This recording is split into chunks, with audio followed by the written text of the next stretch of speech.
moment our fellow geeks, dweebs, nerds, and other unfortunates have been fervently waiting for has finally arrived.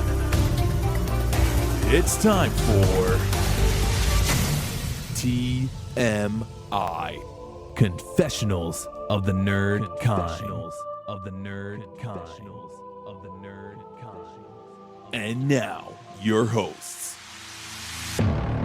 Jeff Nerfherder Chandler, Jim Kaiju Baker, and Christina Yojimbo Henry. You can continue.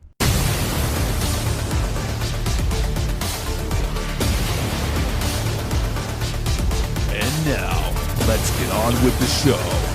Here is TMI. I'm here. All right. I'm here. You're I'm here. Yes. I'm here. We're all here. It is November. What happened? It is. What happened to this year? I know. Which also means very exciting that our annual Monster Marathon is coming up. I know. I'm very Yeah. listen, the minute the leaves and the temperature start dropping, that's all I can think about. Is our Monster Marathon? Yeah, it's curling up on the couch to make a little grilled cheese sandwich with some roasted red pepper soup and watch some monster movies. Yeah, and we'll get there. We're not going to reveal what we chose until we get there, but you will be happy, I'm sure, if you are a Monster Kaiju fan, as we are. Yeah. So happy after Halloween. Everybody have a nice Halloween out there? I got some rocks. Which I'm at least you got something. At least you got something. I actually read an article where a guy was putting a potato in the basket with all the candy, and the kids would take the potato, and then it becomes a thing, and they're like, "Oh, it's the potato guy." And I'm like, "What do you think they're doing with that potato? They're probably taking it and throwing it in somebody's car. You're not taking it home, Mom. Can you bake this for me?" Or through somebody's window, or through the guy's window that actually gave it. You might as well just hand out toilet paper because you know where it's going to end up. Well, the thing, we were watching It's the Great Pumpkin, Charlie Brown, the other day. Only available on Apple. Well, unless you have the DVD, I own which it. Of course I do. Yeah. Yes, not everybody does. So we were watching it, and I said, what kind of adults keep rocks to throw into kids' trick-or-treat bags? Grumpy old people. My grandfather, his birthday fell on Halloween, and he would purposely turn off the porch light and not want to deal with kids. I can't wait till I'm old so I could be grumpy like my grandfather. You don't have to, but I enjoy seeing the kids myself. Oh, I agree. Yeah. I like to see their costumes, and I buy full-size bars. Oh, you're that place. I am that place. Let's go to the hoity-toity side of town. Like we get a lot of late teens like that come out at like 9:30, and half of them don't even have costumes. And I'm like, all right, I'm just going to give you a candy so you can walk away. I'll give a candy to an adult if they're dressed in a costume. No. I'll give candy to anybody if they're wearing a costume. Well, I guess we have to wait till next year now. Halloween's over. And I apologize up front. I'm going to Shanghai this podcast right now because nice. I cannot wait until what else we did this week. Oh, wow, you're throwing it out there already. I saw the 3D Dawn of the Dead. I was going to ask you about that because I'm like, that's got to be coming up. It was Friday night. I went to go see it 6:30. So it was the first showing. They're showing it Friday, Saturday, Sunday, Monday at my Regal. And it was the first showing. We get the tickets. We go to the ticket guy, who is the guy that has the 3D glasses. Okay. So he just tells us, Theater 14. And I'm waiting for him to hand me the glasses. And he doesn't say anything. And he's just looking at me expectantly like, okay, you can leave now. You can leave now. And I go, well, this movie's supposed to be in 3D. Do you have any glasses? 3D. And he looks at my ticket again and he sees the 3D. Oh, they probably don't mean 3D. I'm like, what do you mean they don't mean 3D? It's suggestive. Squint. So he goes, okay. So he opens up his drawer and he takes out a couple glasses and he goes, okay, just in case. And he gives it to us. And I'm just looking at him. So we go into the theater, and of course, I'm 25 minutes early or so. So this is the first time I've ever seen one of these special Regal events where it's an older movie. You always see commercials for opera or something going on. Did you get Nuvi? That's what I was curious about. Am I going to get Maria Menounos? Am I going to get in trailers? 3D? Oh. You got the whole 9 yards. You got just like you were going to a normal movie. And we were the only ones for about 10 minutes. And then about 8 more people showed up in the theater. But again, it was a 6:30. It was the early show on a Friday. So the movie starts and I'm I'm biting my nails, waiting for this to start. Of course, I've never seen it on the big screen, let alone 3D. So I put my glasses on. The trailers were not in 3D, by the way. So I put my glasses on and, the movie starts. And those of you that are familiar with the movie, you start with the red shag carpeting on the wall of the TV station. I do remember that, yeah. And then it pans back and Fran is there. And then it's the TV station scene. The whole thing is in 3D. And I put the glasses on. And there's no difference between what I'm watching in my glasses and what I'm seeing on the screen. No. Because it's blurry, as if you didn't have your 3D glasses. I'm like, okay, maybe it's going to take a second to kick in. And it doesn't. Slowly, as the scene unfolds, I can hear everybody else mumbling. So I whisper to Aaron, I think I'm going to have to go. Maybe he gave us, because I saw multicolor glasses that were somewhere in one package, somewhere. Did we get the wrong glasses? So I'm going to have to go and ask the guy if he gave us the wrong glasses. And she said, and I am eternally grateful for this. No, I'll do it. You stay here. That you want to see this, even if it's blurry. I'll go and ask the guy, just show him the glasses that he gave us and see if there's another pair. So she leaves.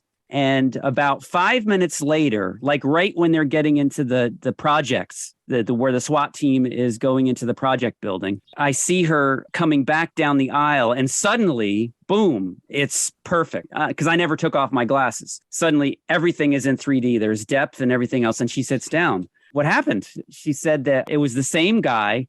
And when I approached, he remembered us and said, oh, yeah, I gave out glasses to everybody else. Is it in 3D? And she's like, actually, no, it is, but we can't see it. And there was somebody else, an employee that was nearby and said, oh, we didn't put the filter. You need some kind of Polaroid filter or something in order for the effect to work.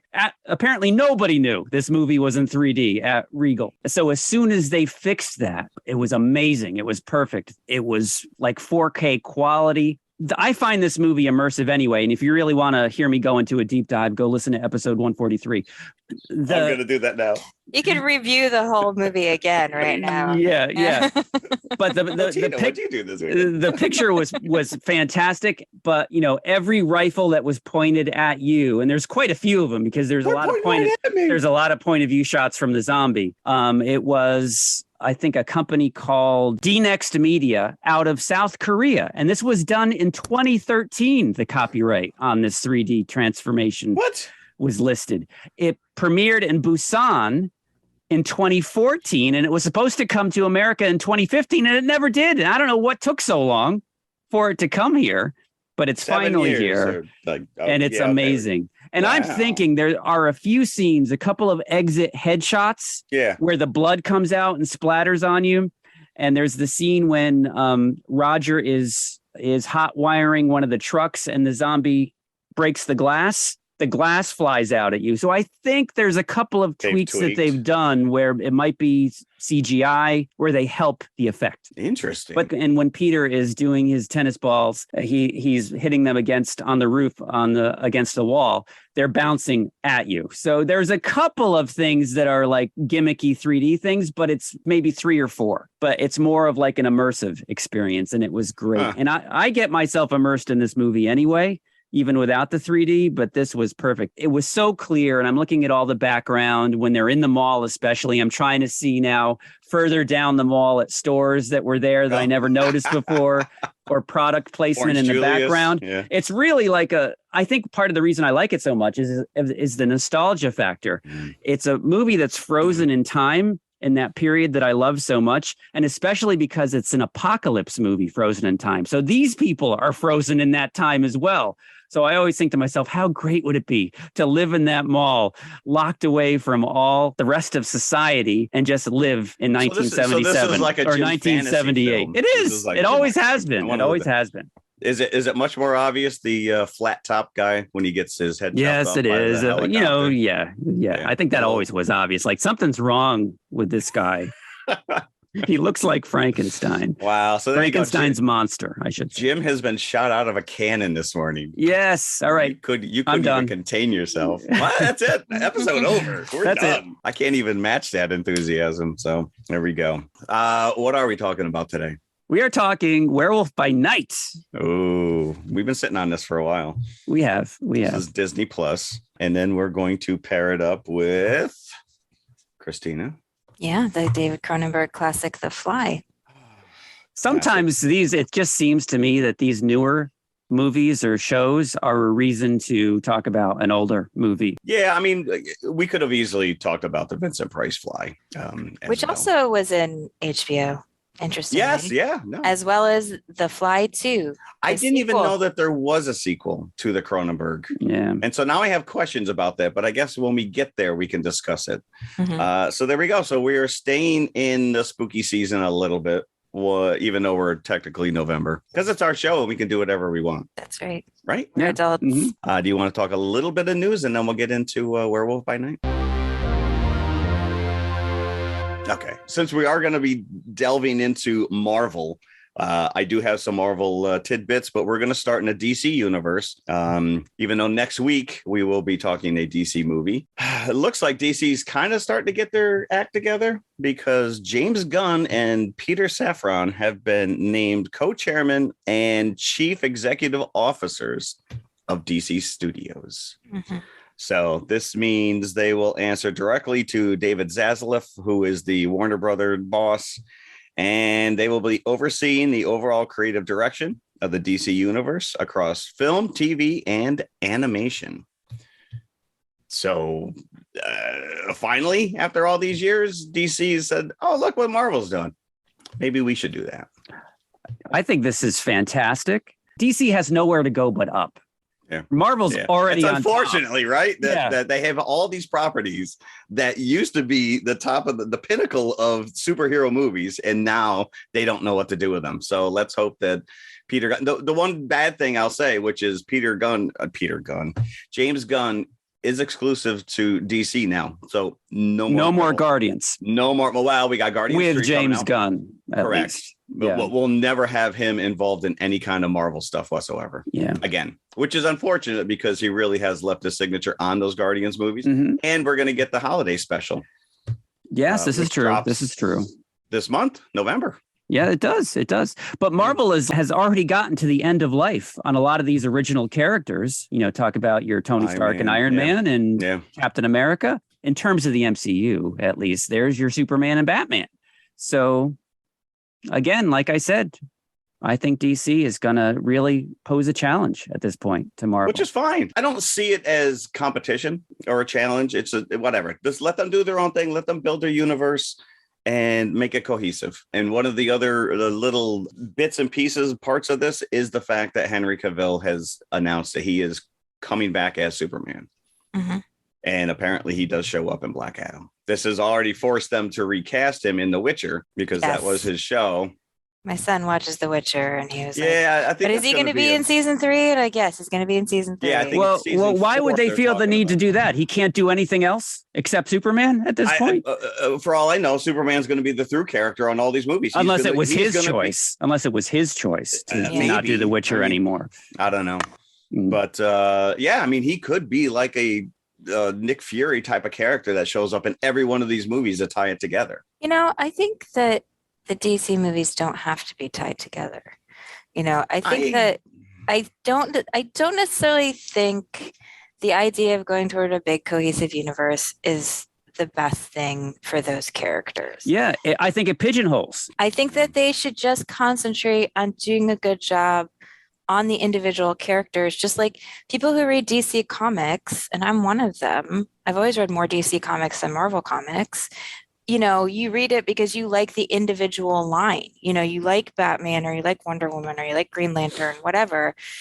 They should just focus on doing a good job with the individual character in their own place and time. Don't worry about doing a Justice League. Don't worry about doing a big combined thing. You don't have to follow the Marvel formula. And to be honest with you, like, because especially because I'm not really engaged in 99% of Marvel. For me, like most of the Marvel movies are just okay, you know. So even if the DC movies were just okay, they would be, you know, fine. Like I've said this before, I think Marvel's actually getting too interconnected. I think they're making it harder for people to follow what's Oh, going on. I'll agree with that. And I think that they're going to run into the comics problem where it's like at some point you have to stop everything and restart the whole series because people can't follow the intricacies of this plot line that you've established over 5 years or whatever. So, or your actors are going to age out and then you're going to lose those characters. Yeah. Or you only have them for so many movies. Yeah. No, I agree with that. And and unfortunately, DC, for whatever reason, out of the gate, because like Wonder Woman is a fantastic introduction to this character, and it's a phenomenal movie in and of itself. It stands by itself. If you take that apart, exactly. And I think all the successful DC movies thus far have done that, like the Joker. Yes. And Suicide Squad, James Gunn's Suicide Squad. Yeah. Now, see, I think that's Suicide Squad's been a little divisive because some people didn't like the goofy nature of it. So I'm curious, because James Gunn has that flair, if certain DC fanatics are a little concerned about this. We're excited, but I'm not excited. I mean, I don't particularly feel any way about James Gunn. I don't like the Guardians movies. I know you don't. I just hope that he's not going to direct all these movies. He's just going to be like a creative executive, basically. So what I hope is that he, as a director, is able to go out and find the best people for these projects. I always said the same thing about Marvel, and yet, you know, Edgar Wright, for whatever reason, didn't toe the corporate line and got pulled from Ant-Man. Yeah, you know, but some of these guys, you're bringing them in for their creative vision and their unique take. Gunn will, I think, in one way or other, stamp his creativity on all of the output, just like Feige has a big say in what goes out and what doesn't. And you do know that right now they're scrambling to figure out what to do with this Flash movie. It's a giant albatross that's hanging over this property right now, whether or not they're going to release it. You know, the same thing with the Batgirl. Well, I think it's an opportunity. The actor aside, it's an opportunity, just like Loki was, to really open up the possibilities and not have one cohesive storyline or follow through, as Christina was saying. So at least, you know, you have this established in the Flash, get past it, you know, and whether or not you want to bring that actor back is up to them. I think it's an opportunity rather than an albatross. Well, okay. I guess we'll have to wait and find out. Yep. So, and since you just brought up Loki, I don't know how I missed this, but I guess at D23, they brought out the cast of Loki because season 2 is, I think, filming right now. And I missed that Ki-Hoi Kwan has been added to the cast. Yes. So this is very exciting. This man who we were super thrilled to see again in Everything Everywhere All at Once is back acting. So that's very exciting news. And apparently he only does multiverse projects at this point. Well, I guess he came out on stage and says, is this the Indiana Jones contract? So he was making a joke right from the beginning. Sony just hired their director for Venom 3, who is this Kelly Marcel, who I guess has written for the other 2 movies, but now she's being tasked with directing it. Her previous credits included 50 Shades of Grey, so there may be some Venom on Venom S&M. I don't know. Tom Hardy is also writing this with her, so he's very involved with this character. I've never even seen the first 2 movies. You're not missing anything. I have not seen the second one, but it's taken me a long time to appreciate the original for the goofy tongue-in-cheek that I guess they were going for. I don't know. My son loves it, and he was like, "Dad, no, it's brilliant. You got." I'm okay. All right. If you tell me that. You see, okay. My thing. You know, I find them both amusing. They're not terrible, but my whole thing is that you can't have Venom without Spider-Man. The 2 characters are linked. Always. Sony has now done a pretty good job of trying to tease, you know, by leaving that little blob at the end of No Way Home, Far From Home, whichever one that was, the last one, the little blob of Venom that they could be setting up the symbiote storyline from Secret Wars. You could still get a Venom / Spider-Man. It's just taken us a while to get there. And I just saw this today, and I thought this was interesting. There are rumors flying around that Paul Bettany's Vision will be getting his own standalone Disney Plus show, Vision Quest, because we haven't seen him since the end of WandaVision, the White Vision. So is he going to be an amateur wrestler? Crickets. You don't get that? I had nothing to go. No, what? White Vision Quest. Ah, come on. Vision Quest, Matthew Modine.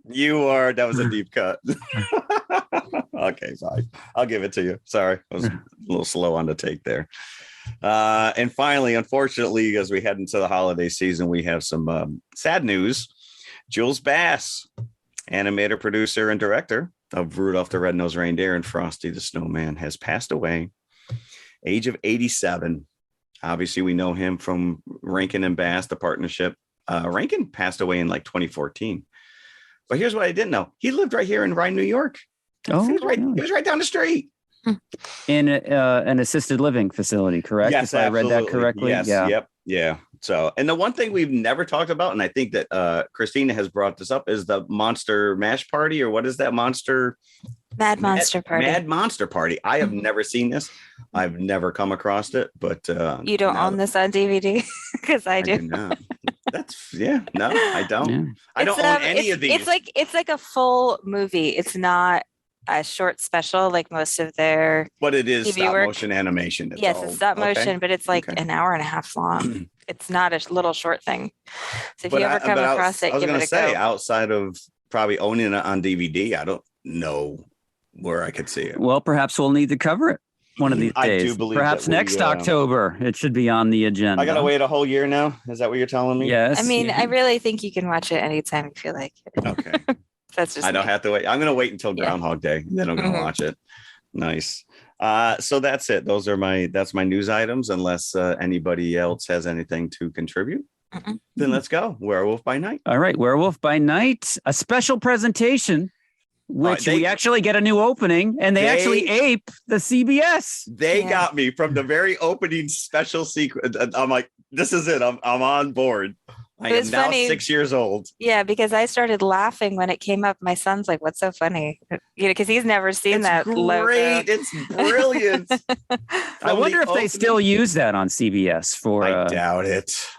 They might. Who knows? That's like NBC now. The more you know, the little star coming across. But they were speaking very specifically to our generation of people with that one, and I applaud you for it. Even the music was, reminiscent is just a kind word of it. Yeah. And then you get the black and white Marvel spooky logo that was great. Take. And I'm like, the old school. I mean, immediately you go Werewolf by Night, and it looks like it's from like 1946.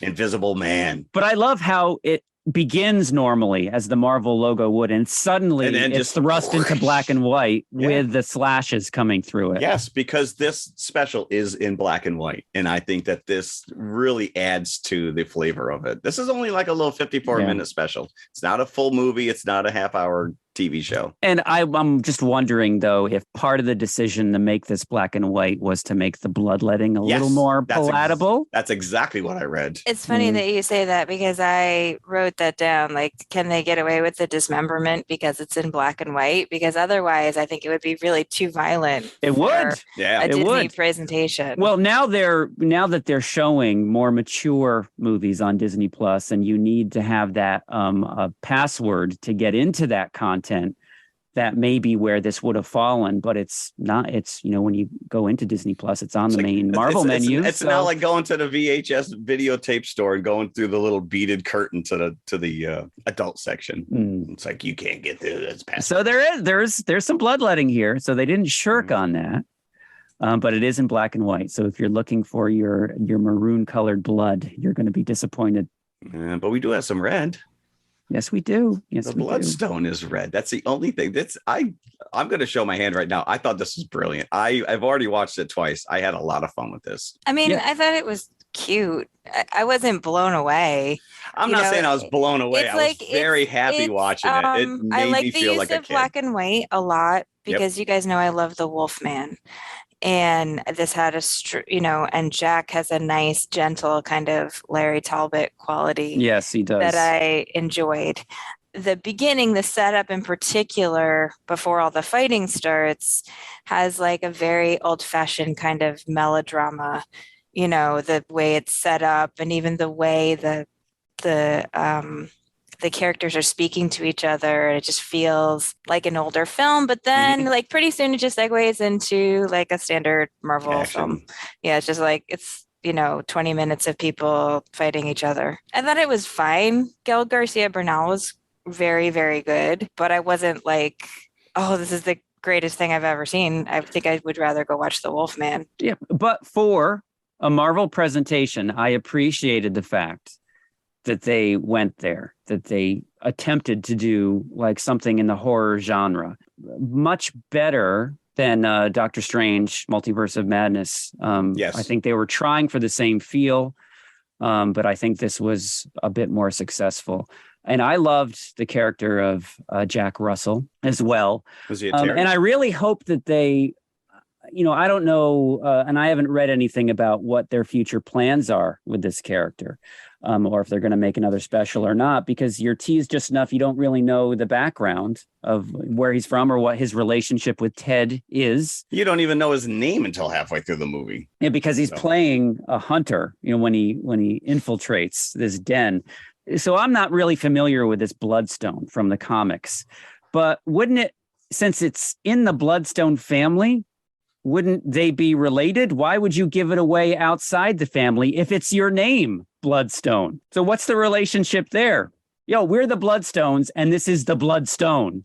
Yeah. But they made no connection between like it doesn't belong to the family. I don't know. Well, I mean, I guess Elsa would have inherited it, but because she was kind of estranged. But Russo obviously wanted it herself. Yeah, I guess. Well, I think it was her stepmom. I don't think it was her mom. But she's the wife, the widow. So I think she could lay claim to it. I don't know. She's not family. It seemed like she was trying to fulfill Ulysses' wish by having this competition. That was my impression. So, I mean, I didn't think too hard about it. Like, it's just a MacGuffin, right. But it was a nice touch that Ulysses actually spoke to the participants in the beginning. Yeah, he was like this wind-up. He was like an animatronic. Yeah, which I thought was great. And I'm like, and at the end, he's like, I'll be rotting for you. And I'm like, wow, if he's putting out these zingers dead, I would love to hang out with this guy when he was alive. It was pretty funny. I like the setup.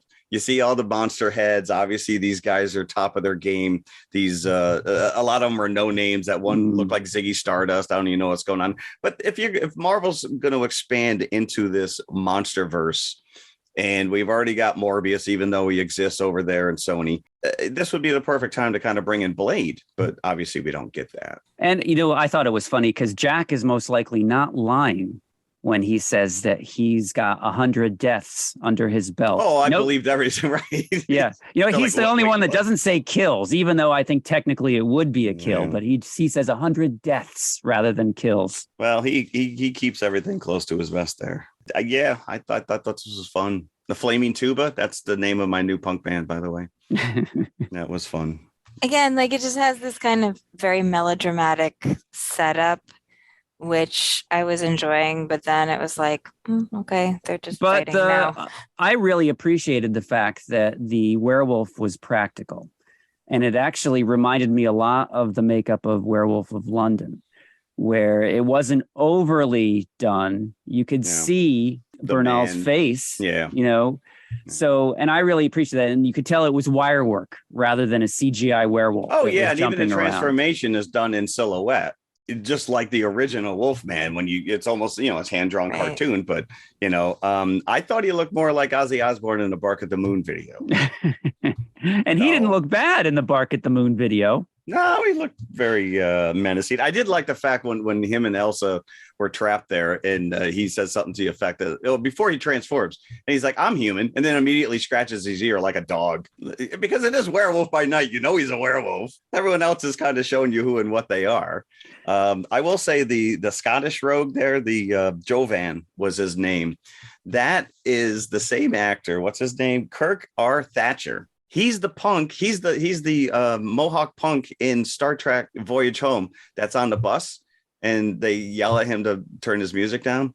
I haven't seen that movie for Spock like has to 30 that's his years. claim. That's his claim to fame. Really? I thought Yeah. it was William the Red from Army of Darkness. Arr. I did like the fact that the bloodstone is red while everything else stays black and white. A lot of these characters are just there to be slaughtered. You don't really get any setup to who and what they are or what their special abilities are.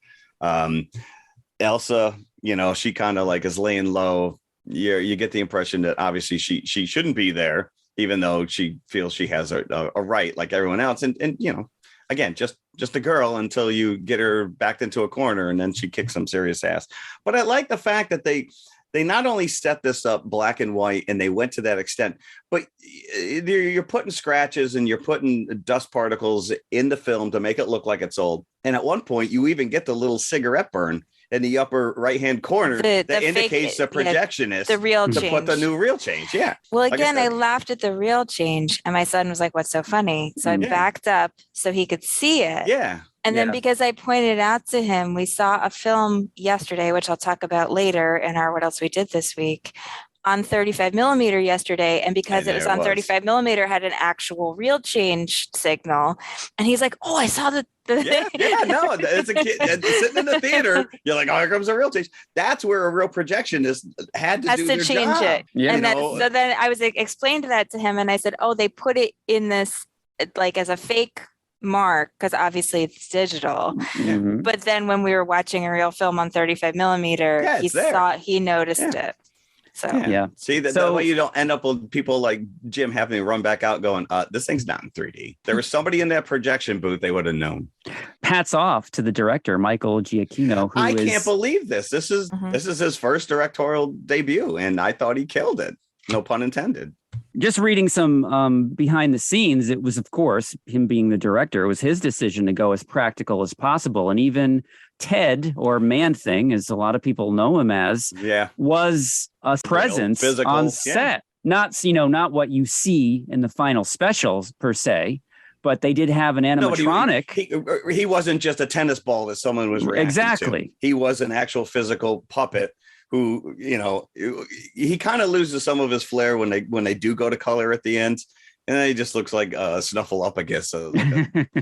But this is a third tier Marvel character to begin with, but it's a great reveal. And Christina, you brought it up, which is Marvel's getting so deep in some of these new characters that like longtime comic fans are going, it's a Man-Thing, and then someone else going, who? Like, where's Iron Man? Where's Captain America?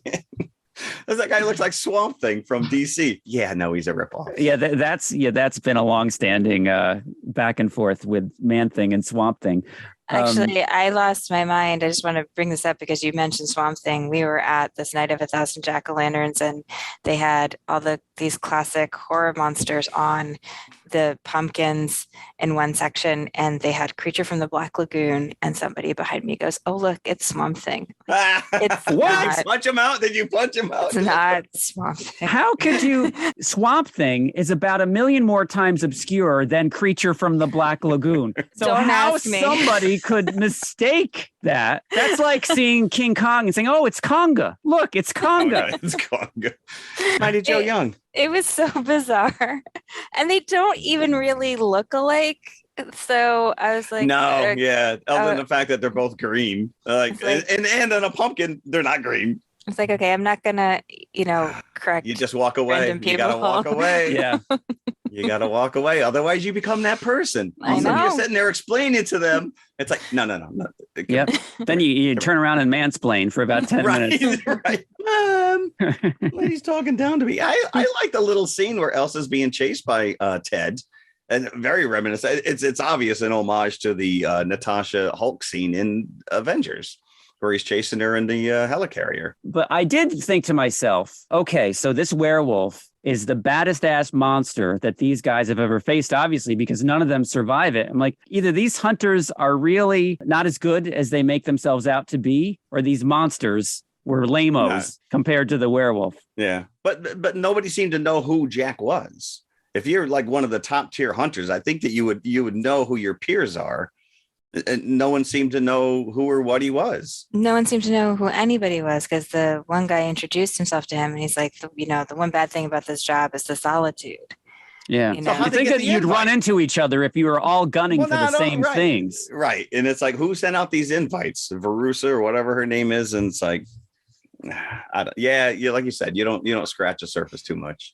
Don't think too hard. No, but again, you get the, once he transforms and he breaks out of the Planet of the Apes cage, he just goes ballistic. And there is that scene where he's taking out the guards and the blood splatter is up on the camera lens kind of a thing. So, by the way, Harriet Sampson Harris is just chewing up the scenery here. She is trying extra hard to make you hate her, and it's successful. You want to see her burn, and that's the other thing too, which is man thing's power. His phrase is the what is it? Whoever knows fear burns at the touch of man thing. And I'm sure that this was intentional. When the transformation starts to happen, it's mostly, as we said, in silhouette. You don't really see it like a Larry Talbot thing. But when he becomes a werewolf, he opens his eyes into camera very much like American Werewolf in London. That shot was like taken right from that. You cannot have a werewolf transformation scene without at least echoing that. Man Thing shows up with the assist at the end, and then they bust out, and then they what is it? They're going for sushi at the end. Yeah. Yeah. So they have this relationship because obviously Jack was there to save Ted, because Ted was the quote unquote minotaur at the end of the maze that was supposed to take them all out. So again, I don't know if Marvel's really going down this road, but Legion of Monsters was a series that Marvel had, and Man Thing and Werewolf by Night were two of the members, along with Ghost Rider and Morbius. So, okay. So, and Christina, the big ornate The End, was that the same one they used in Pearl? Did they just use the same font? I know, that was funny that you said that too, because I was like, that's weird. Yeah. It did look like the same. As they play Somewhere Over the Rainbow. Yeah. I thought that was taken directly from Wizard of Oz. Maybe it was. Maybe that's why they used it in Pearl as well. Yeah, it was a little funny to see that after having just seen Pearl a few weeks ago, and then suddenly you see the little script, The End, go across it. And yeah, I mean, it was fine. This is what I mean, though. It's like, I think a lot of Marvel fans go like who are like berserk, like, oh, it's the greatest thing I've ever seen, just because they've seen like this comic book that they like on screen. And like most people haven't read all of those comics. So I think most people will just be like, yeah, it was fine. Like it was fun. It was a diversion. Gael Garcia Bernal is a really good actor. I would actually like to see him, in a meatier role here. I'd like to see like a full length feature. Where because they didn't go into his background at all. Yeah. Nothing. It was less than scratching of the surface with his character. Yeah. So the potential is there. So, I mean, as an introduction, it was, like I said, it was perfectly fine, but I can't see myself going back and watching it over and over again. I think my mom has watched it like 25 times though. Because once she finds something she likes, she turns it on like every single day while she's crocheting. Hi, Donna. Well, I've only seen it twice. I haven't seen it 25 times, but I like that they're taking these chances like this. This would have been a great opportunity, I think, to do a full-length feature around Halloween to see if they could break into that part of the market with a family, like a more family-friendly Halloween. We were just talking last week about how there's not that many family-friendly Halloween films, and this would have been, I think, a really good opportunity. I mean, not young kids, obviously, but like 8 and up, probably. Yeah, but you got to have your werewolf do some werewolf things. He's got to kill people, preferably bad people. But they did actually plan on making this a full-length feature all the way back in 2001. Dimension, who I think did Blade as well. So they were trying to, corner the market on Marvel horror, but it never happened for one reason or other. Kevin Smith was denied use of the character because he was working on a Howard the Duck animated show, which also never came to fruition. So they knew that they wanted to hold the character back for something. which eventually became this. And Christina, you had mentioned that this is a more obscure character from the comics, debuted in Marvel Spotlight in 1972, when Marvel was really upping their ante in terms of the horror stuff, because they had a Frankenstein comic, they had a Tomb of Dracula comic. So I enjoyed seeing it. I really, really loved that that Marvel special presentation, Jeff. As you said, I'm like, this is all right. And I was, yes. I was rubbing my hands together at the beginning. Yeah. So yeah, I thought it was enjoyable, and I enjoyed watching it a second time. And I don't think I would have if I didn't need to review it again for the show. I did catch a few more things, and I appreciated it. So I'm going to give it a 3.5 bucket review. Just being a horror fan, I liked how they tried to bring this into the Marvel world. And I really liked the practicality of the werewolf as well. Yeah, it's a 3. It's, like I said, it's fine. You know, to me, it was nothing to write home about. I'd like to see Gael Garcia Bernal do more. That would make me happy if they, gave him a chance to really kind of use his chops and do a full-length feature film where you really start to learn something about this character. I think maybe we need to get your mom on this show. Yeah, my mom would have been very enthusiastic about this. I'm going 4 1/4. Mm-hmm. My mom would agree with you. I enjoyed this. I like the idea of taking big swings. This was a lot of fun. You're putting everybody outside your comfort zone with the black and white, first and foremost, because nowadays kids don't want to watch black and white. I thought it was clever. It was a nice little introduction to these characters, and hopefully we'll see more. I want to see Marvel take more chances like this. I don't know if it could have sustained a theatrical, like somebody going and sitting in the theater for 2 hours. This particular story, I agree. Yeah, yes. The story itself is paper thin. It's just an excuse to bring these characters in. But again, there were so many other little elements. We talk about the opening special effects, just to add in the grain, to give it that feel of an old school, the bringing in the bloodstone that's red. Everything else is black and white. I had a lot of fun with it. I know Jim usually likes to bring some reviews to the table, and I have one that I found on IMDb, but I thought this was hysterical. Totally pointless. And of course, another tiny woman beats up large, strong men for 50 minutes. What was the point of this movie again? Why was this made? It had nothing to do with a werewolf. I honestly haven't seen a decent movie in years, but I keep hoping. They are simply making movies now to make money. Like they never had before this? No. I don't find the whole point of making a movie is to make money. Yeah, apparently not. What do they think people make movies for? Entertain him, apparently, but he's not entertained. I thought that was pretty funny. So yeah, there are people out there who didn't like it or appreciate it, but I've been talking it up mostly to my Marvel friends. Have you watched it yet? And look, if you have Disney Plus, it's an hour of your life. Yeah, it's 50 minutes. Just give it a try. We're going to watch Guardians of the Galaxy Holiday Special. This may look like genius work. We'll see. But talking about genius work, nice segue. We are going to go to the concession stand, and we're going to be right back with The Fly. I hope you have some donuts I can digest on. Welcome to the world of terror. When I'm not busy embalming bodies, which isn't often, I like to relax with some good family reading. Let me introduce you to my personal library of Fangoria, the leader in horror entertainment. What a fascinatingly hideous cover of Freddy Krueger. And devilishly candid reviews of the latest horror videos. And gloriously bloody color photos from the newest Friday the 13th. They're all here in Fangoria. Can I persuade you to subscribe? We're back. Did we all regurgitate onto our popcorn and whatever we got at the concession stand? That is exactly how there we go. I did, and I wiped mine clean. Okay. The Fly, 1986, August. Released in what is primarily the doldrums of the summer. maybe 20th Century Fox didn't quite know what they had on their hands, but I believe that I think preview audiences went nuts. And I remember seeing this at the Roosevelt Theater in Hyde Park with my dad. And this was at the time when I was probably in 86 in August, I was 15. So he was bringing me to R-rated movies on a regular basis at this point.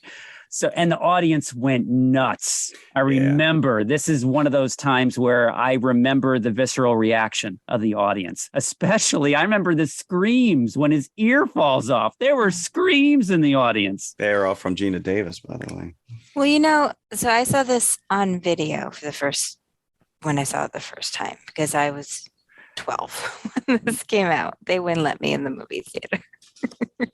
Did you see it in the theater, Jeff? I did. I was living in Queens at the time. I'm going to say I saw this at the Comac Theater, which was a pretty substantial sized. Yeah, no, I did. This was a packed audience. 86. So you also had Aliens that year. Yeah, the month before, right? July came out. I think every weekend we were in the theater. I did see this in the theater. A huge summer for Fox with just those two movies alone. So I think what's interesting, especially watching it this time, and my 16-year-old was watching it with me, so it's his first go around, is, I warned him ahead of time because he has not seen a Cronenberg film yet. And as Cronenberg's films go, this is a nice introduction. It's a soft introduction. It is tame. It's pretty tame. Yeah. Well, this is his most successal movie ever, period. Yeah. So, mainstream audiences would feel the same way. But I said the end is super squishy.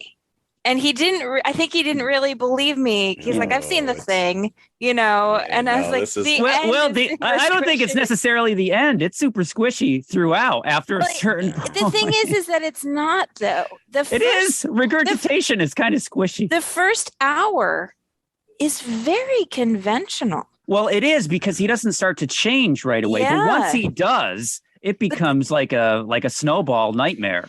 But so it's really like the last 35, 40 minutes maybe where it starts to get very intense. But if you're watching this film in the theater, you would think you were watching a very conventional sci-fi romance, actually, for almost the first full hour. Her motivations were all over the place. I don't know what was going on here. Oh, but, and this guy, this is one of the most hateful guys, not Seth Brundle. You're talking about the other male. The other male, Barnes. Apparently the only two people in this, in Ronnie's life are Seth Brundle, who she just meets, and this total jerk, Stathis, who is her boss still, her hated ex-boyfriend, who she still works for. So she's just... And he breaks into her apartment. She's the glutton for punishment by hanging out with this guy. I kept the key for old time's sake. Yeah, I want that back. No, and then she turns to him when Seth like you said, she's got no one else. There's some. First of all, this is very tight. This is 95 minutes. So it really is. I mean, I saw it in the theater. I've seen it multiple times on VHS and on DVD. Watching it again for this show, there's no fat on this movie. It gets right into it. You are immediately the two of them introduced. He brings her right back. Mm-hmm. For the longest time, it's like a 3-person play. And there's as an editor myself, I applaud the editor of this movie. I'm like, he's making the right choices. Boom, cut to black at the end. No coda, which was in there to begin with. It was like, it's over. A lot of go compose yourself, audience. Now that you've seen wide this. open, you were like, What? Yeah, because back then we didn't have end credit scenes or whatever set up the sequel Fly 2. But you bring up this character Stathis.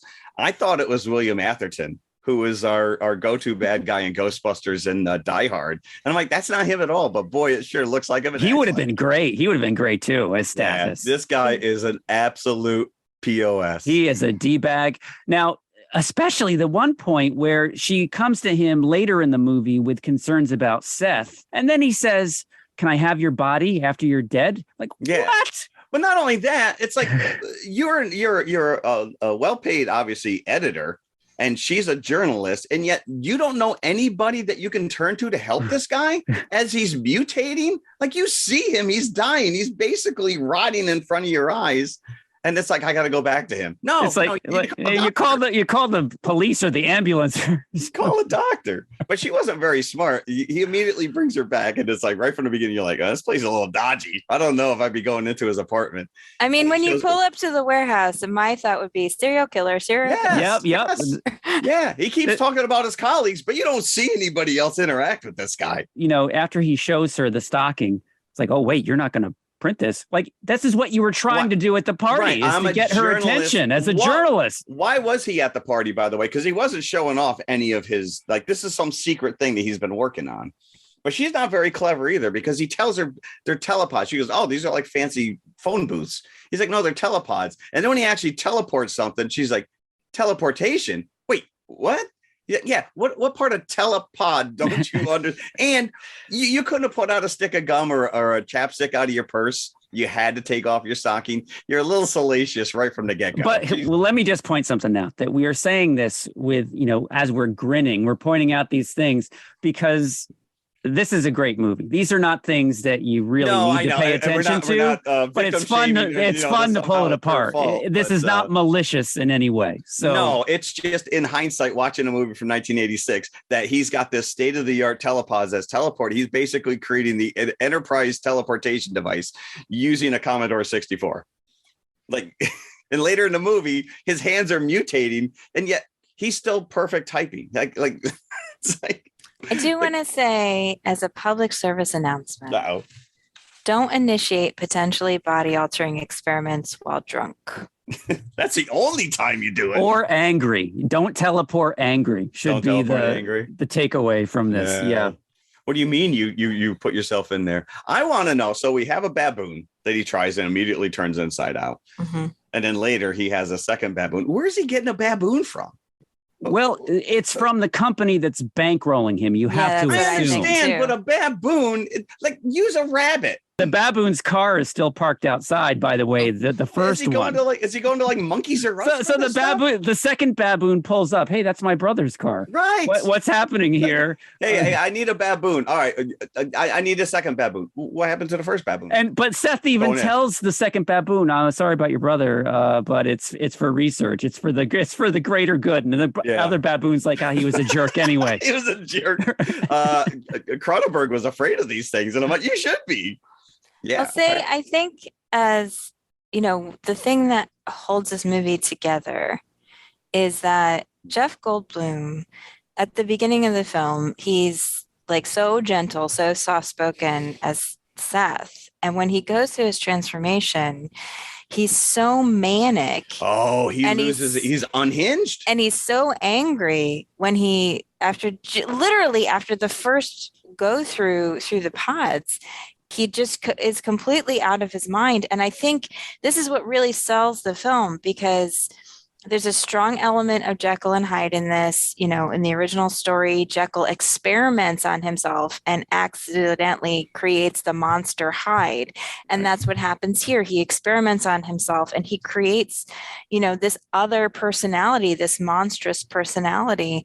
And then his physical being starts to reflect the personality that's changed. And I think that his performance really, really sells this movie. Yeah, you forget because, Jeff Goldblum is a personality unto himself these days, especially because he's a meme. He's in these apartments.com commercials. Even when he plays a role like a legacy role in Jurassic Park, is Jeff Goldblum. Yeah. So you forget how powerful this performance is. And you're right, it is. Yeah, you're right. His transformation that brings you along and makes you care about this guy and makes it tragic at the end. Right, because you can always see this little element of his real self trying to push through. And at one point he says to Ronnie, like, please leave before I hurt you. Yeah. Like, I don't want to hurt you. And you really feel for him in that moment. At the same time, there's points where his behavior is so monstrous. Let's not even talk about Ronnie. Why would Ronnie go to the warehouse? Why would the girl in the bar go home with him after he broke a guy's wrist? I know. She didn't seem too concerned that he broke that guy's she didn't seem wrist. Like the sharpest tool in the shed, that girl. No. It's not even a slow decline. Like when he comes out, he's like born again. Yeah. He is literally like, Yeah. he's, you got to go through this. You got to do it. Apparently, flies are very good at gymnastics. But I just find Veronica's actions are just like, she claims that she cares for this guy, but you got to get him help. You can't just. Well, at first she just thinks he's, his personality's changed and she doesn't necessarily realize. He comes out, he starts to change a little bit. Like she sees the hairs on his back of his, He's got blood. on his He's back. got lesions. He's starting to get like these things on his face. And she Yeah. says, oh, there's something wrong. And she tells him this, but then he alienates her by sleeping with this other woman and telling her, that she's, because she doesn't want to get in the pod and go through what he's gone through. He tells her off and she leaves.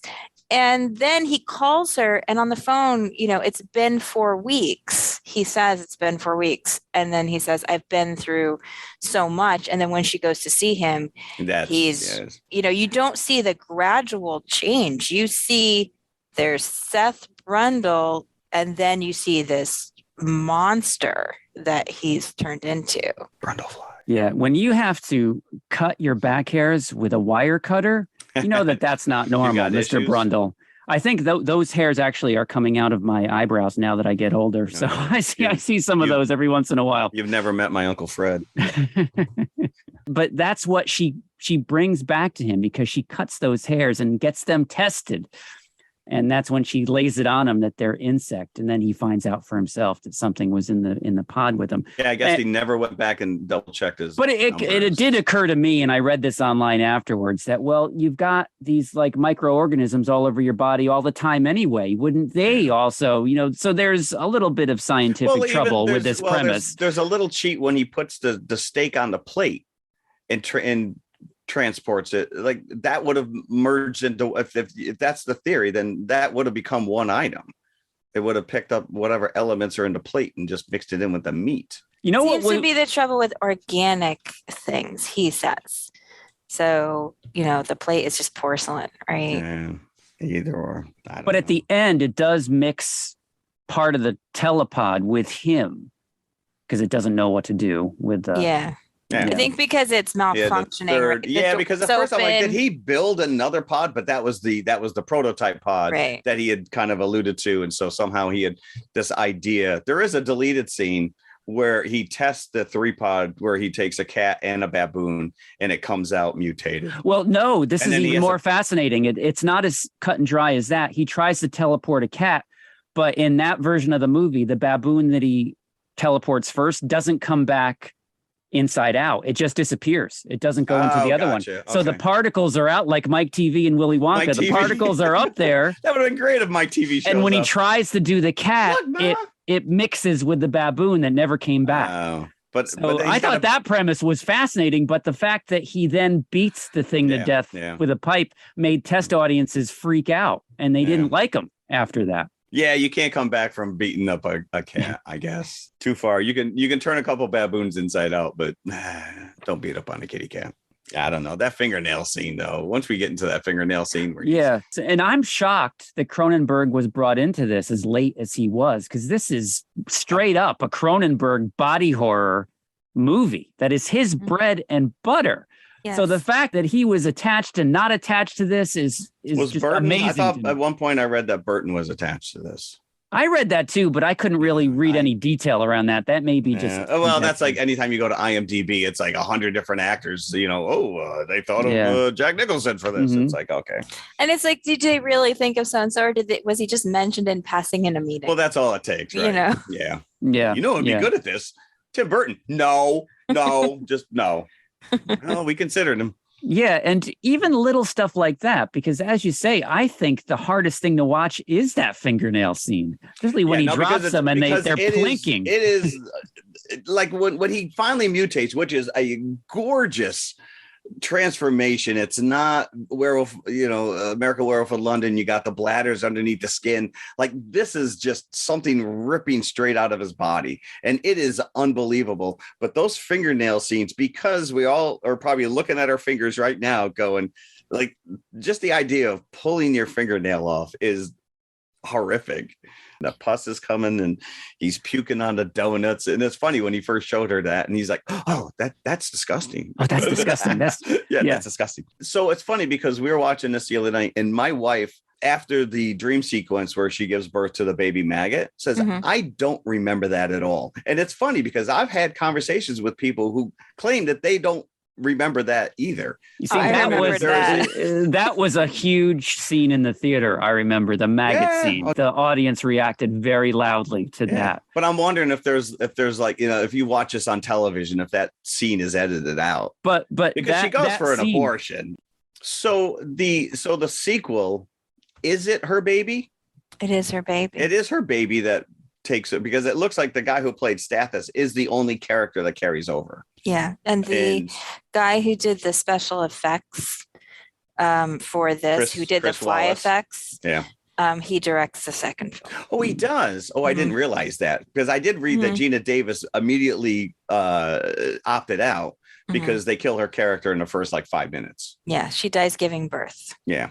Well, so, but if Gina Davis, if this major carryover from the first movie is willing to be in the movie, then rewrite the thing, have her in it. She's the biggest star, the biggest name. Yeah, because they could have also. I was just curious that she had won an Oscar at that point, because she had. I think by the time they made the second one, because she won an Oscar for Accidental Tourist, which I think is the year after this. I want to say. The sequel though is I've only seen it once. I've had no desire to see it again. The law of diminishing returns. I mean, she still is pregnant at the end of the movie, so you don't know if she gives it up or whatever. But I mean, he did have sex with the girl he picked up in a bar, so it could have easily been her. I didn't know. I've never seen the second. But one. The question is whether or not she conceived before he went in the telepod or after the telepod. So it could be either or. Yeah, and then of course her thing is, well, it's the baby. Of course it's going to look normal now, but it's going to change. And that was the whole setup of The Fly 2. All right. But let's talk about... And it's, again, though, it's very touching when Seth is like, don't kill my baby. That's the last part of me. That's the only thing of me left. Yeah. And it's horrible. It's very touching because you understand where she's coming from. Yeah. Obviously, she doesn't know what she's going to give birth to. This is not this thing could crawl its way out of her guts. Yeah, this is not a simple abortion decision. This is I might be carrying a monster. Yeah, multiple. And she doesn't want to do that. But from his point of view, it might be the last bit of his humanity. Man, so listen, I got your fingernails. Then, he Quasimodo's his way into the room. He follows them to the hospital. He breaks the window. He carries her out like Esmeralda on top of Notre Dame. And then, of course, that doctor was conveniently out of the room, so saw none of it. Why is there a hole in my wall? That was Cronenberg, by the way. Cronenberg. No, he was in the dream sequence. He's in the maggot. Oh, he's in the dream. Oh, yeah. You can recognize Cronenberg by his big glasses. Yeah. And if you've ever seen Nightbreed as well, which is a very bizarre, because that's not his movie. That's Clive Barker's movie, but he's the bad guy in Nightbreed. He's showing up going, okay, I'll do that. But let's talk about this Chris Wallace. So I didn't realize that he went on to direct the sequel because he did win an Academy Award for makeup effects on this movie. And again, that reveal at the end, and again, I'm glad they didn't go full on wings. He is a hybrid of a human. I think that they in this original script they were going for a more traditional fly. Well, I guess Rob Bonton had submitted some designs that were rejected. So they went more horror. But I mean, this guy's got this. I went to his website, Chris Wallace, creatures.com, and his last name is Walas. I mean, Dragon Slayer, Gremlins, Humanoids from the Deep, Return of the Jedi, Piranha. This guy is a pretty big pedigree. This is the pinnacle of his career. This is unbelievable. It is horrific, and it's all practical. Ain't no CG back in '86 that could pull this off. Again, interesting you brought up Rob Bottin, who did the effects for The Thing. And I think a lot of the effects for The Thing are really extreme, even more extreme, I think, than some of the stuff you see here. But my son, who's seen The Thing, he was watching this and he got really squicked at the end when the fly was emerging from the chrysalis of Brundle's body. That really disturbed him, I think, more it's a than horrific, anything. I mean, his head basically splits open as those eyes come out. As most insects, when they molt, come out of their shell, it is, and the legs are bending backwards as he's dragging her to the pod. I mean, We need to talk about poor Stathis. So I guess in the sequel, Stathis doesn't have a foot or a hand. I don't remember. Me neither. It's been specifically. too long. I think Stathis does pay for his bad behavior. Let's just say that his hand gets is burned off by the fly. And so does his foot. Yeah, so does his foot. It was meant to speed the ending up. They cut this out, but brundlefly was meant to eat Stathis's Yes, foot I did after read he took it off. Do you take the shoe off first, or you just go all in? But I think even worse than that maggot baby would have been Stathis's baby, because that would have tied her to him. Yeah. That's a bigger nightmare, I think. I think worse than being tied to a smug asshole for the rest of eternity. Yeah. Give me my key back, you dirtbag. When I was in college, I worked at Wendy's across the street from my college, and there was a kid. His name was Seth. So we just called him Brundlefly. That was his nickname. Good on you. Yeah, Good on you. I think he lived up to it. You can't help it. Speaking of help me. So the Brian Ferry song. This is so funny to me. This is so funny that this became like an instant obscurity, this song, because it's not from a Brian Ferry album. He was commissioned to write this song, and he had just done a spectacular song for Legend, which is Your Love Strong Enough? Strong enough. Which so ties with that movie. It's perfect for that movie. So sure, he's coming off of that. I'm like, oh, let's get Brian Ferry. I love that song. Maybe that's what they were saying to each other. That same year, 86. They thought it was wrong for the movie. And it is like when you do hear it in the bar. First of all, that's like, the only place I saw. I don't think bikers would be listening to Brian Ferry in a bar. You don't think so? I am shocked that that's the music that somebody chose to play on the jukebox in that bar. But it's when you hear it, it's more like a Slave to Love type song, like from Brian Ferry, like that suave, elegant sound with him in his suit and tie. So, and I agree that even against the closing titles, it's not really appropriate for what you just saw. You can't launch in, right. You leave on that note, you can't launch into a happy-go-lucky song. Yeah. It's got to be somber. You got to be like, what? So it eventually it showed up on some Roxy Music Brian Ferry Greatest Hits compilation. And that's it. So because it wasn't even on the soundtrack, right? It wasn't even on the soundtrack. No. So it's a rarity. That's wild. Mel Brooks, secret producer. Funny. Didn't want his name Funny. attached. Yeah. Did not want his name attached. He didn't want people to get wrong impressions. A good idea. A very good idea. He produced The Elephant Man as well, which was a shock to me. So there you go. He's more than just a funny guy. Yeah. And Ronnie, if nothing else, is very upfront with Jeff. You look bad. You smell bad. That's the truth. Yeah, right. I don't bathe. I don't bathe. Yeah, but you did notice even before he really started mutating, like, at one point he was talking about the fact that he wore the same clothes every day. It's an Einstein move. You don't put any thought into it. You put the exact same. And then he started wearing the leather jacket she buys him and stuff like that. So you start to see this character change. He takes her to Burger King, I'm guessing, for their date. This is what I mean. Like the beginning, it feels so conventional. Like if you're just watching this film and you don't really know what to expect, you're like, oh, look, a romantic montage. Like, But I was taken aback because she's there professionally, but immediately jumps him. And I'm like, your credentials are going out the window here. You're cute. Yeah, okay, let's get back to the experiment. As he's laying there on the bed, a la Jurassic Park. Is that his go-to move, Jeff Goldblum? They were married in real life at this point. Cronenberg didn't want to cast them together. Well, what if they have issues? Then I've got two warring people on my set. It's happened more than once. Lots of bikini brief scenes. Mr. Goldblum here. In his tidy whities. Lots of naked baboon holding. That was a little bit uncomfortable for me. And you can't cuddle a baboon with clothes on. Apparently they established quite the rapport. Yeah, he was the alpha male on set, Mr. Goldblum, when it came to that baboon. I would have done anything for him as well. There you go. It was pretty wild watching this again. Yeah, it was. It's been a long time since I've seen this. Yeah, and at the same time, there's certain beats because you've just seen it so many times. And you know what? Because I'm guilty of this as well, but I didn't remember that the line "Be afraid, be very afraid" was from this movie. I had no memory of that line. Yeah, being in this movie. that was what the tagline on the poster. Yeah, so. I'm like, was she the first one to say that? Yeah, she did. Sounds like something Yoda would say now. Afraid you should be. Fly away, you should not. A huge hit in the summer of 1986. Audiences ate this up, regurgitated on it, and then ate it right up. Like a box of donuts. It cost $9 million to make, made 60 at the box office. A success for Mr. Brooks all around. Success for everyone. Yeah. And Cronenberg's most financially successful film. Yes, it was. And now, a really interesting side story is that he was originally turned this down because he was set to direct Total Recall, which went to Really? Paul Verhoeven Mhm. Yeah. afterwards. But imagine what Cronenberg would have done with that. Ooh, yeah, that would have been Already that scene Mutant Town would Arnold's have bulging been, eyes at the end was pretty horrific. I think he would have went further than just the bulging eyes. Mhm. John Lithgow turned it down because he thought it was too grotesque. He was correct. He's correct. Listen, he was too busy with Harry and the Hendersons the following year. The other names that I saw, Michael Keaton, I think he would have been a good brundlefly. Mm.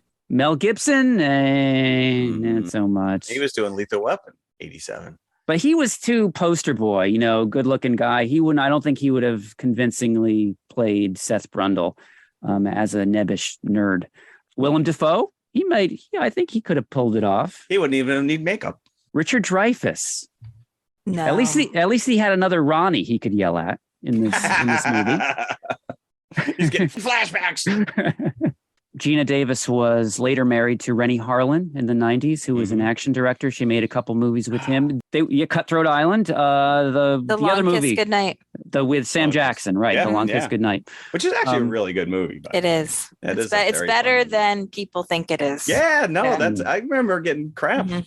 I haven't watched that in a while. Yeah. I might have to add I that think to maybe by association, Cutthroat Island kind of brings that down. That other Kinda movie. like your expectations, like if I got to put the two and two together. They were working on a sequel called Flies, and I think the story was that she was going to have twins that survived, Luke and but Leia.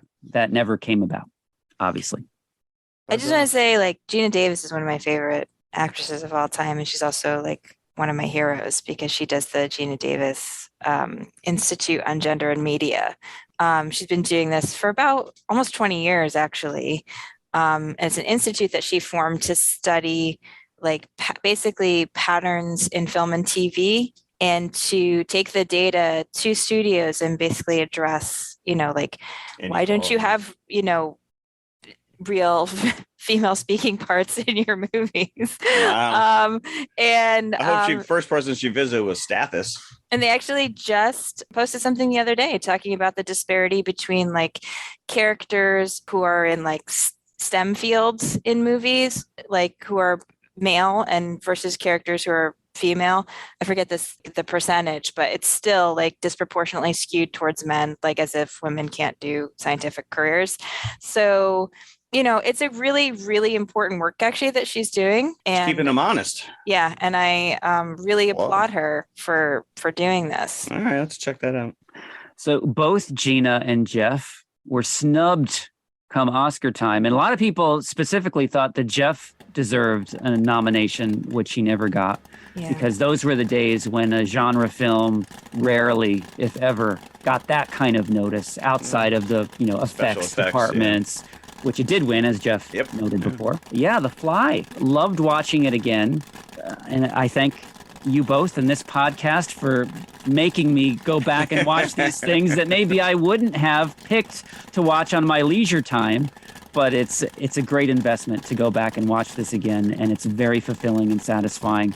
Bucket-wise, I'm going to give this a solid 4. This is, again, I say this a lot, but it is a tentpole, a hallmark of 80s horror, just like Nightmare on Elm Street was, which we discussed last week, and Aliens, and all these other great movies that came out in the 80s. The Fly is right up there with them for me. Agreed.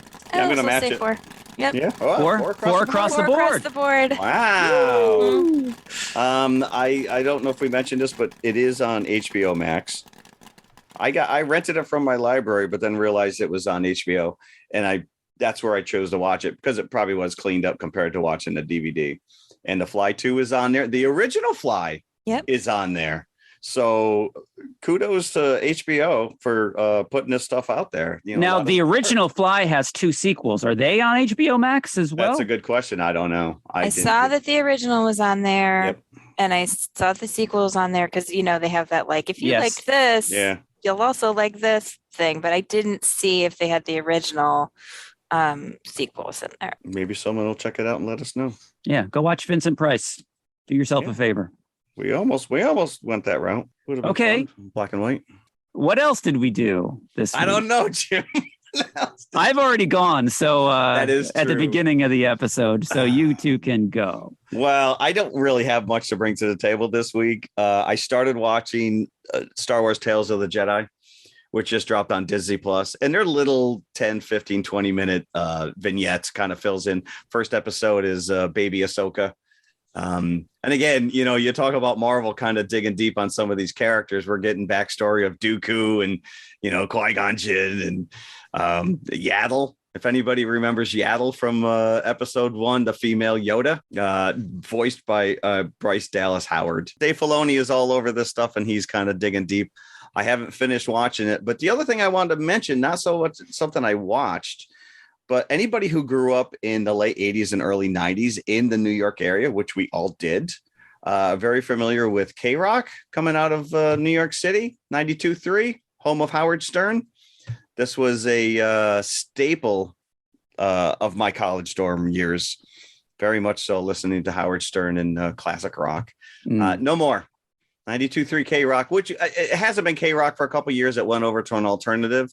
But the last couple of weeks, they completely ditched the 92.3, and it is now 1010 Wins, the 24-hour news channel. But what they did was they brought on numerous guest DJs who just talked about their experiences over the years in the studio and some very salacious behind-the-scenes stuff, and played whatever they wanted because they figured we can't get fired because we're all out of a job anyways. Right. So, but yeah, those Howard Stern years, whether you listen to him or not, you can't deny that those are some big years. I just want to make mention of that. That's all.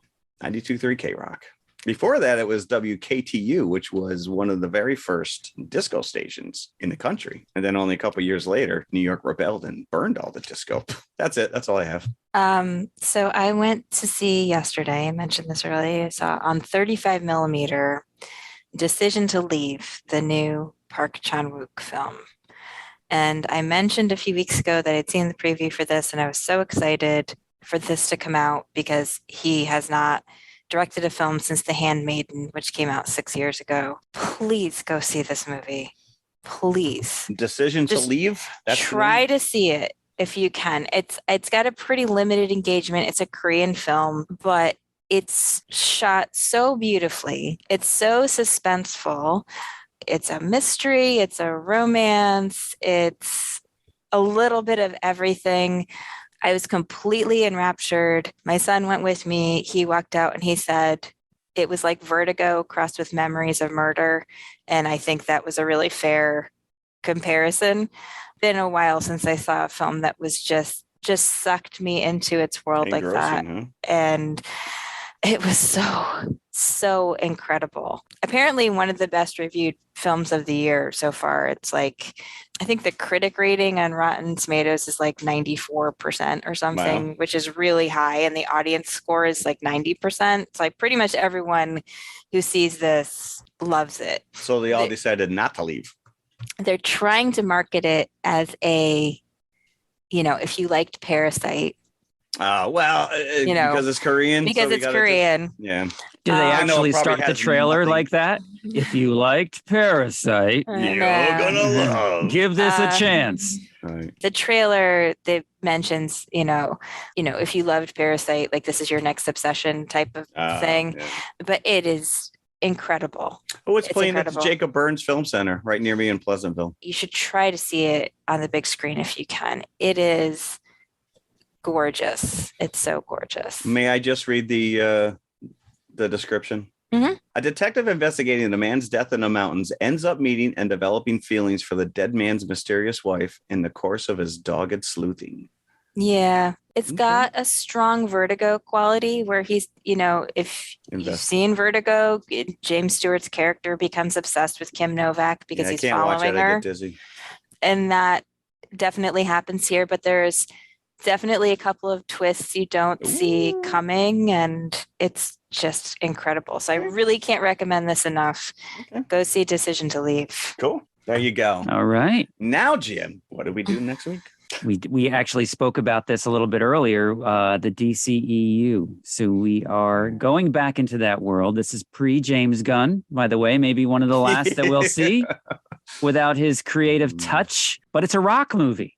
Dwayne Johnson, Black Adam. And there's familial ties in our second feature to Dwayne Johnson, if not directly, indirectly. Indirectly. But again, this is one of those movies where it seems the main feature is just an excuse for us to watch the older movie again. You're seeing right through that one, right? The Mummy. And we're not talking about Boris Karloff. We're not talking about Christopher Lee. We are talking about Brendan Fraser, Rachel 1999. Weisz, Yeah, very Andrew excited. Vosloo This is very Arnold as exciting. the Vosloo. Mummy. Arnold Vosloo. Yes, Vosloo. Oded Fair. Oh, yeah. He's Wow. so gorgeous in this Yeah, film. it goes without saying. It's Oh, a movie full of beautiful people. I think there's something for every taste in this I don't know. film. What was his buddy's name? Simi? I don't think that he was beautiful. I'm very excited to talk this. Yeah. Well, so there you go. That sounds like it's going to be fun. Come along. Black Adam, The Mummy, next week. I want my mummy. Bye, everybody. All right. Thanks Bye. for listening. Bye. Bye. Hey, everybody. If you like what you just heard, be sure to follow TMI Confessionals of the Nerd Kind on Apple Podcasts, iHeartRadio, Spotify, or whatever you listen to your favorite podcasts on. Be sure to hit that subscribe button and then share it with your fellow movie nerd friends. It means the world to us and helps our listenership grow. You can also find us on all of the socials, Instagram and Twitter at TMI_podcast 2018. We're on Facebook and YouTube as well. Just look for the Popcorn Bucket. You can help support this show by visiting our TeePublic page for some TMI branded goodies such as hoodies, t-shirts, mugs, and stickers. tpublic.com/TMI Confessionals, all one word. A 5-star review would be incredibly nice as well. I'm just saying. Thanks again for listening. We truly appreciate you. Be sure to come back next week. We'll save some popcorn for you. Well, next week. Do we want What to else, reveal that what else yet, or did we Jeff wanna- and I do this week? Oh, yeah, Jim, you Oh, hijacked I'm this. sorry. Yeah, I'm you I'm hijacked. trying to move us along right into the You next people. recording. Okay, We got work to do. let's start We gotta again. Let's talk start again. Godzilla. What else did we do this week? I don't know, Jim. Don't teleport angry.